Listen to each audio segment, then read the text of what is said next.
Friends, welcome to RJ medical education. आज का हमारा टॉपिक है डाइजेस्टिव सिस्टम। सो आप सभी को पता है कि हमारी बॉडी पूरा दिन वर्किंग मोशन में रहती है, पूरा दिन काम करती है।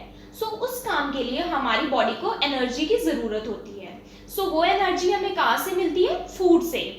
सो फूड से एनर्जी तक का प्रोसेस फूड एनर्जी में कैसे कन्वर्ट होता है एंड देन उस एनर्जी को हमारी बॉडी कैसे यूज करती है, कैसे यूटिलाइज करती है, वो हम पढ़ते हैं डाइजेस्टिव सिस्टम में। तो चलिए शुरू करते हैं digestive system. So first of all हम इसकी पढ़ेंगे डेफिनेशन। सो डेफिनेशन क्या है, मतलब बेसिकली डाइजेस्टिव सिस्टम क्या है? Is the process by which food is broken down into simple chemical substances. So ये एक प्रोसेस है जिसमें फूड सबसे पहले सिंपल केमिकल सब्सटेंसेस में ब्रेक डाउन होता है, यानी टूटता है। सिंपल और स्मॉलर, छोटे टुकड़ों में और सिंपल टुकड़ों में ब्रेक डाउन होता है। Then that can be absorbed and used as nutrients by the body. Then ये सिंपल और स्मॉलर मॉलिक्यूल्स हमारी बॉडी में एब्जॉर्ब होते हैं। जैसे हमने फूड माउथ से लिया एंड देन ये ब्लड में एब्जॉर्ब होते हैं। एब्जॉर्ब होने के बाद and used as nutrients by the body. अब इन सिंपल मॉलिक्यूल्स को हम क्या कहते हैं? न्यूट्रिएंट्स, जो कि हमारी बॉडी यूज करती है एब्जॉर्ब होने के बाद। ये न्यूट्रिएंट्स कौन कौन से हो सकते हैं? जैसे हम फूड लिया हमने तो वो सिंपल मॉलिक्यूल्स में ब्रेक डाउन हो गया एंड उन न्यूट्रिएंट्स को हम बोलते हैं जैसे fats, vitamins and amino acids. अब जो भी हम फूड खाते हैं वो एज सच हमारी बॉडी में एब्जॉर्ब नहीं होता। उस फूड को छोटे छोटे टुकड़ों में तोड़ना जरूरी होता है एब्जॉर्प्शन के लिए। अब ये ब्रेक डाउन ऑफ फूड यानी फूड का छोटे मॉलिक्यूल्स में टूटना या ब्रेक डाउन होना दो तरीके से होता है। एक है मैकेनिकल ब्रेकडाउन और एक है chemical breakdown. So mechanical breakdown जिसको हम कहते हैं मैस्टिफिकेशन या फिर चूइंग, मतलब कि चबाना। सो मैस्टिफिकेशन और मैकेनिकल ब्रेकडाउन कैसे होगा? हमारे डाइजेस्टिव सिस्टम के जो भी ऑर्गन्स हैं वो करते हैं, चबाते हैं फूड को। जैसे कि शुरू हो जाता है हमारे टीथ से, दांतों से चूइंग स्टार्ट हो जाती है। सो मैकेनिकल ब्रेकडाउन किससे होता है? By the organs of the digestive system. जो हमारे ऑर्गन है डाइजेस्टिव सिस्टम के वो फूड को मैकेनिकली स्मॉलर मॉलिक्यूल्स में ब्रेक डाउन करते हैं। देन केमिकल ब्रेकडाउन क्या होता है? Chemical breakdown by the enzyme secreted via glands and accessory organs. So chemical breakdown हमारा एंजाइम्स के द्वारा होता है एंड ये एंजाइम्स किससे सिक्रीट होते हैं? ग्लैंड्स और असेसरी ऑर्गन से। सो ग्लैंड्स हमारी बॉडी में प्रेजेंट होती हैं जो कि हॉर्मोन्स और एंजाइम्स को सिक्रीट करती हैं और ये एंजाइम्स डाइजेशन में हेल्प करती हैं। ऐसे ही असेसरी ऑर्गन्स वो ऑर्गन्स होते हैं जो कि डाइजेशन में हेल्प करते हैं, बल्कि ये प्राइमरी ऑर्गन नहीं होते, असेसरी ऑर्गन्स होते हैं जो कि डाइजेस्टिव सिस्टम में हेल्प करते हैं। Now activities of the digestive system. Activities. So digestive system कौन कौन सी एक्टिविटीज परफॉर्म करता है? सो डाइजेस्टिव सिस्टम में 5 मेन एक्टिविटीज होती हैं। सो फर्स्ट एक्टिविटी है ingestion, second propulsion, third digestion, fourth absorption and fifth is elimination. So first ingestion क्या होता है? उससे पहले मैं आपको बता दूं कि एलिमेंट्री कैनाल क्या होता है। सो एलिमेंट्री कैनाल एक लॉन्ग ट्यूब होती है जिसमें फूड पास करता है, फूड जिसमें आगे मूव करता है। सो एलिमेंट्री कैनाल हमारे माउथ से स्टार्ट हो जाती है और एनस या एनाल कैनाल पर एंड होती है। सो इंजेशन क्या होता है? जैसे ही हम फूड अपने माउथ में लेते हैं, सो फूड को माउथ में लेना, that is taking of the food in the mouth, इसको बोलते हैं इंजेशन, मतलब फूड को इंजेस्ट करना। नेक्स्ट आता है प्रोपल्शन। प्रोपल्शन क्या होता है? प्रोपल्शन नाम से ही पता चल रहा है कि फूड का आगे मूव होना। जैसे ही हमने फूड माउथ में ले लिया, मतलब इंजेशन, उसके बाद फूड माउथ में सलाइवा के साथ मिक्स हो जाता है। सलाइवा जिसको हम हिंदी में लार भी कहते हैं। सो फूड उस सलाइवा के साथ मिक्स होकर तब वो एक बोलस की फॉर्म में बन जाता है, तब हम उसको बोलते हैं बोलस।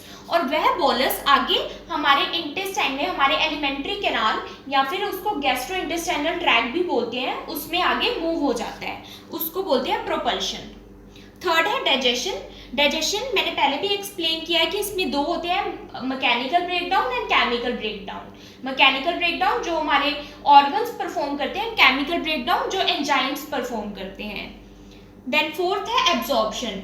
अब जो फूड हमारी अंदर एलिमेंट्री कैनाल या जीआई ट्रैक्ट में मूव हो गया है, अब उस फूड में से न्यूट्रिएंट्स निकल जाएंगे, मतलब वो फूड न्यूट्रिएंट्स में कन्वर्ट हो जाएगा। अब वो न्यूट्रिएंट्स हमारे इंटेस्टाइन से या अदर ऑर्गन से जिनसे एब्जॉर्प्शन होती है, सो वहाँ से एब्जॉर्ब होके वो ब्लड में चले जाएंगे और देन वो न्यूट्रिएंट्स ब्लड के थ्रू हमारी पूरी बॉडी में सर्कुलेट होते हैं, जिसको सेल्स या टिश्यूज यूज कर लेते हैं, उसको बोलते हैं एब्जॉर्प्शन। लास्ट प्रोसेस है एलिमिनेशन। अब जो फूड हमारी बॉडी में डाइजेस्ट या एब्जॉर्ब नहीं हो सकता, वो फूड हमारी बॉडी से एनस के थ्रू एक्सक्रीट आउट हो जाता है, बाहर निकल जाता है। उस प्रोसेस को बोलते हैं डिफिकेशन, जिसमें जो अनडाइजेस्टेड फूड जो हमारी बॉडी में एब्जॉर्ब नहीं हुआ, वो in the form of faeces या स्टूल्स की फॉर्म में हमारी बॉडी से बाहर निकल। नेक्स्ट है anatomy of digestive system.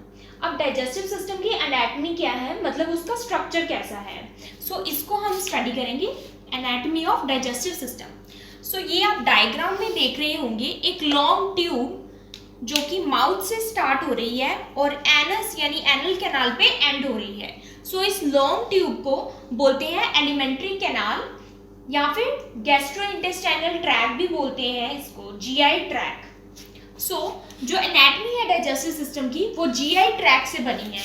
GI tract means इसमें जितने भी ऑर्गन्स आते हैं, और एक बात और, जीआई ट्रैक की जो लेंथ होती है वो 30 फीट होती है। अब जीआई ट्रैक में 2 टाइप्स के ऑर्गन्स आते हैं, एक आते हैं प्राइमरी ऑर्गन्स और एक आते हैं असेसरी ऑर्गन्स। सो जो प्राइमरी ऑर्गन्स होते हैं वो ऑर्गन्स है जहाँ पर एक्चुअल में डाइजेशन होती है। सो जो एक्चुअली डाइजेशन में इन्वॉल्व हो रहे हैं उसको बोलते हैं primary organs of digestive system या फिर primary organs of gastrointestinal tract. Accessory organs वो होते हैं जो डाइजेशन में हेल्प करते हैं।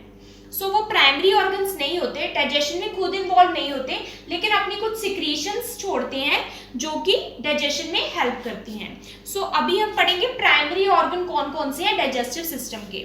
सो प्राइमरी ऑर्गन माउथ से स्टार्ट हो जाता है, फर्स्ट है माउथ, देन यहाँ पर ये जो स्ट्रक्चर है इसको बोलते हैं फेरिंग्स, देन ये लॉन्ग ट्यूब इसको बोलते हैं ईसोफेगस या फिर इसको फूड पाइप भी बोलते हैं, एंड देन ये जे शेप्ड ऑर्गन जिसको बोलते हैं स्टमक, एंड देन ये जो कॉइल्ड स्ट्रक्चर है थिन सेंटर में इसको बोलते हैं स्मॉल इंटेस्टाइन, एंड जो इसके सराउंडिंग में ये जो ब्रॉड स्ट्रक्चर है इसको बोलते हैं large intestine. Large intestine rectum पर एंड होती है, ये जो एंड वाला स्ट्रक्चर है इसको बोलते हैं रेक्टम, एंड देन जो एंड ऑर्गन है एलिमेंट्री कैनाल का या फिर जीआई ट्रैक का उसको बोलते हैं एनस या फिर एनल कैनाल। सो एलिमेंट्री ट्रैक या जीआई ट्रैक या फिर प्राइमरी ऑर्गन्स कहाँ से स्टार्ट होते हैं, माउथ से स्टार्ट होकर एनस पर एंड होते हैं। नेक्स्ट है accessory organs of digestive system. So पहले हमने पढ़े थे प्राइमरी ऑर्गन जो एक्चुअली डाइजेशन में इन्वॉल्व हो रहे थे, अब है असेसरी ऑर्गन्स जो कुछ सिक्रीट करते हैं, कुछ सब्सटेंसेस सिक्रीट करते हैं जो कि डाइजेशन में हेल्प करती हैं। सो असेसरी ऑर्गन्स कौन से हैं, फर्स्ट है टीथ, टीथ असेसरी ऑर्गन है, देन है टंग, एंड देन माउथ में हमारे सलाइवरी ग्लैंड्स प्रेजेंट होते हैं जो कि सलाइवा को सिक्रीट करते हैं और कुछ सलाइवरी एंजाइम सिक्रीट करते हैं, उनको बोलते हैं सलाइवरी ग्लैंड्स। सो ये है सलाइवरी ग्लैंड्स, ये भी एसेसरी ऑर्गन्स है। देन लीवर जो कि बाइल को सिक्रीट करता है, बाइल भी डाइजेशन में हेल्प करता है, मेनली फैट के डाइजेशन में। देन गॉल ब्लैडर जो लीवर से बाइल स्टोर होता है, सिक्रीट होता है, गॉल ब्लैडर उस बाइल को टेम्परली स्टोर करता है। सो ये है गॉल ब्लैडर, ये जो स्मॉल स्ट्रक्चर है लीवर के नीचे इसको गॉल ब्लैडर बोलते हैं। देन है पैंक्रियाज जो कि स्टमक के साइड में प्रेजेंट है। पैंक्रियाज मेनली 2 तरह का होता है, एंडोक्राइन एंड एक्सोक्राइन पैंक्रियाज। सो जो एंडोक्राइन पैंक्रियाज है वो हार्मोन सिक्रीट करता है, एंड एक्सोक्राइन पैंक्रियाज जो है वो पैंक्रियाटिक जूस को सिक्रीट करता है। सो ये भी डाइजेशन में हेल्प करता है। ये है लास्ट ऑर्गन पैंक्रियाज जो कि एक असेसरी ऑर्गन है।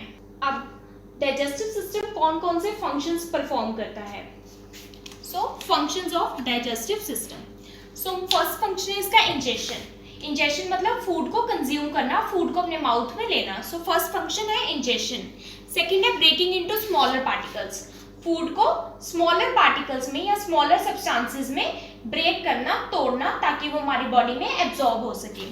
थर्ड फंक्शन है transport to different areas of digestive tract. So digestion जो डाइजेस्टिव सिस्टम है वो फूड को हमारे डिफरेंट ऑर्गन्स हैं जो डाइजेस्टिव ट्रैक के वहां तक पहुंचाता है। नेक्स्ट है secretion of enzymes and other substances. So digestive system क्या करता है, एंजाइम्स को सिक्रेट करता है जो कि डाइजेशन में हेल्प करते हैं। अदर सब्सटेंसेस जैसे कि जूसेस जो कि डाइजेस्टिव जूसेस हैं जो कि डाइजेशन में हेल्प करते हैं, सो कुछ सब्सटेंसेस को सिक्रेट करता है जो कि डाइजेशन में हेल्पफुल है। नेक्स्ट है digestion. So digestive system digestion करता है, दैट इज मैकेनिकल ब्रेकडाउन और chemical breakdown of food.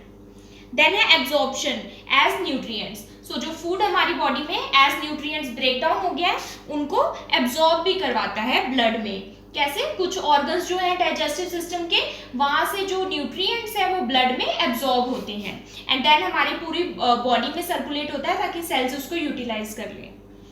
Last है रिमूवल ऑफ अनवांटेड। अब जो हमारी बॉडी में अनवांटेड है, जो कि डाइजेस्ट नहीं हो पाया डाइजेस्टिव सिस्टम में, जो फूड डाइजेस्ट नहीं हो सकता, एब्जॉर्ब नहीं हो सकता हमारी बॉडी में, वो हमारी बॉडी से रिमूव हो जाता है थ्रू एनस, और इस रिमूवल के प्रोसेस को हम बोलते हैं डिफिकेशन। सो नेक्स्ट है wall of the GI tract. So wall का मतलब है कि जो हमारी जीआई ट्रैक है, गैस्ट्रोइंटेस्टाइनल ट्रैक या एलिमेंट्री कैनाल, ये किन किन लेयर ऑफ टिश्यू से बनी है। सो इसमें हम पढ़ेंगे वॉल ऑफ जीआई। ये मेनली 4 लेयर्स ऑफ टिश्यू से बनी है। फर्स्ट है mucus layer, second sub mucus layer, third muscular layer and fourth है हमारी सीरस या फाइब्रस लेयर। सो डायग्राम में हम देखेंगे लेयर्स ऑफ जीआई कैसे है। सो म्यूकोजा जो कि इनर मोस्ट लेयर है, सबसे इनर मोस्ट लेयर है, इसलिए ये जो हमारी गैस्ट्रोइंटेस्टाइनल ट्रैक्ट की जो कैविटी है, मतलब जो इनर साइड है सबसे, उसके साथ उसको लाइन कर रही है, इसलिए सबसे इनर है, इसलिए ये फूड के टच में है। जो भी कंटेंट हम अपने माउथ से लेंगे उसके साथ टच में ये रहती है। देन है सब म्यूकोजा लेयर, ये जो ग्रीन कलर की है ये है सब म्यूकोजा लेयर जो कि म्यूकोजा और मसल लेयर को बाइंड कर रही है। देन है मसल लेयर। मसल लेयर 2 में डिवाइड है, एक है सर्कुलर मसल फाइबर में एंड लॉन्गिट्यूडनल मसल फाइबर में मस्कुलर लेयर डिवाइड है। एंड सबसे आउटर लेयर है वो है सिरोसा या फाइब्रस लेयर भी इसको बोलते हैं, और इसका एक और नाम है एडवेंटिशिया भी इसको बोलते हैं। ये सबसे आउटर लेयर है हमारे जीआई ट्रैक्ट के वॉल की। अब सबसे पहले जो हम इनर लेयर है म्यूकोजा, इसको स्टडी करेंगे। सो जो म्यूकस लेयर है ये 3 में डिवाइड है, epithelial lining, lamina propria and muscularis mucosa. So mucus सबसे इनर लेयर है, इसका फंक्शन जो है वो है मेनली एब्जॉर्प्शन। जो भी फूड में न्यूट्रिएंट होते हैं उनको एब्जॉर्ब करने का काम करती है म्यूकस लेयर। एपिथेलियल लाइनिंग, सो एपिथेलियल लाइनिंग सबसे इनर लेयर है म्यूकस लेयर की। सो ये जो है हमारे फूड के डायरेक्ट टच में रहती है, जो भी हमने कंटेंट माउथ से लिया है उसके साथ डायरेक्ट टच में रहती है। देन है lamina propria. Lamina propria middle layer है म्यूकस लेयर की। लैमिना प्रोप्रिया में लिम्फोइड टिश्यू प्रेजेंट होता है। सो लिम्फोइड टिश्यू जो है वो डिफेंस की तरह काम करता है हमारी बॉडी में। कोई भी माइक्रो ऑर्गेनिज्म अगर एंटर हो जाता है तो उसको किल कर देता है, उससे प्रोटेक्ट करता है। सो जो सबसे आउटर लेयर है म्यूकस लेयर की वो है मस्कुलरिस म्यूकोजा। मस्कुलरिस म्यूकोजा में स्मूथ मसल फाइबर्स प्रेजेंट होते हैं, और मस्कुलरिस म्यूकोजा क्या काम करती है, जैसे जो इन्वोल्यूशन है, जैसे कि विलाई एक स्ट्रक्चर प्रेजेंट होता है हमारे गैस्ट्रोइंटेस्टाइनल ट्रैक्ट में। विलाई क्या है, एक म्यूकस लेयर की ही इन्वोल्यूशन है, मतलब वो अंदर की साइड एक फोल्ड बना लेते हैं, वो विलाई के थ्रू जो है एब्जॉर्प्शन होती है फूड की। सो म्यूकस लेयर का मेन फंक्शन ही यही है, एब्जॉर्प्शन करना। सो ये थी mucus layer, inner most layer. Second है सब म्यूकस लेयर, जो कि म्यूकस लेयर के बाहर वाली लेयर है सब म्यूकस, और मस्कुलर लेयर और म्यूकस लेयर के बीच वाली लेयर भी है sub mucus layer. So sub mucus layer muscular layer और म्यूकस लेयर को बाइंड करने का काम करती है। सो इसमें क्या प्रेजेंट होता है, इसमें ब्लड वेसल्स, लिम्फेटिक वेसल्स और नर्व्स प्रेजेंट रहती है। थर्ड है मस्कुलर लेयर। सो मस्कुलर लेयर 2 में डिवाइड, वैसे ये 3 में डिवाइडेड है, inner oblique, middle circular muscle fibre और आउटर लॉन्गिट्यूडनल मसल फाइबर। सो स्टमक तक तो ये जो है 3 में डिवाइडेड रहती है, इनर ओब्लिक लेयर भी रहती है एक, लेकिन स्टमक के बाद स्मॉल इंटेस्टाइन, लार्ज इंटेस्टाइन में क्या होता है कि इनर जो ओब्लिक लेयर है ये नहीं रहती, और इनर सर्कुलर रहती है और फिर आउटर लॉन्गिट्यूडनल। सो 2 ही लेयर रहती हैं स्टमक के बाद। सो मस्कुलर लेयर का मेन फंक्शन क्या है, ये आगे मस्कुलर लेयर आगे फूड को मूव करती है। कैसे मूव करती है, जो मस्कुलर लेयर है वो कॉन्ट्रैक्ट और रिलैक्स होती है, जिसकी वजह से एक वेव लाइक मोशन बनता है जिसको बोलते हैं पेरिस्टाल्सिस। सो पेरिस्टाल्सिस की वजह से जो फूड है वो आगे हमारे जो जीआई ट्रैक है एलिमेंट्री कैनाल में मूव रहता है, मतलब आगे आगे पास होता रहता है। सो मस्कुलर लेयर पेरिस्टेल्सिस होती है इसकी कॉन्ट्रैक्शन और रिलैक्सेशन की वजह से। और जो मस्कुलर लेयर है, मसल्स जो है वो हमारे स्फिंक्टर्स और वॉल्स प्रेजेंट होते हैं जीआई ट्रैक्ट में। स्फिंक्टर और वॉल्स क्या करते हैं कि जो फूड आगे पास हो गया है उसको बैक फ्लो नहीं होने देते। एक तरह से जैसे फूड आगे पास हो गया तो स्फिंक्टर और वॉल क्लोज या ओपनिंग का काम करते हैं, सो बैक फ्लो को प्रिवेंट करते हैं। सो ये स्फिंक्टर और वॉल्स भी मसल लेयर से ही बने होते हैं। लास्ट लेयर है सिरोसा, जो कि आउटर लेयर है सिरोसा, और इसको एडवेंटिशिया भी कहते हैं। और ये फाइब्रस लेयर होती है, टफ लेयर होती है, जो कि जीआई ट्रैक्ट को प्रोटेक्ट करती है। सो मेनली इसका काम है प्रोटेक्शन का। एंड जहाँ पर एब्डोमिनल लेयर में एब्डोमिनल होते हैं, जो हमारे पेट वाले स्टमक वाला एरिया होता है उसको बोलते हैं एब्डोमिनल कैविटी। सो जो एब्डोमिनल ऑर्गन है वहाँ पर इसको बोलते हैं पेरिटोनियम। सो सिरोसा जो कि एक फाइब्रस लेयर है, टफ लेयर है, उस एब्डोमेन के जो ऑर्गन्स है जब वो वहाँ सिरोसा एब्डोमिनल ऑर्गन को कवर कर रही है वहाँ पर उसको बोलते हैं peritoneum. So this was about the wall of the GI tract. अगर आपको ये वीडियो समझ आई so please like, subscribe and share my channel and also support women empowerment. Thank you.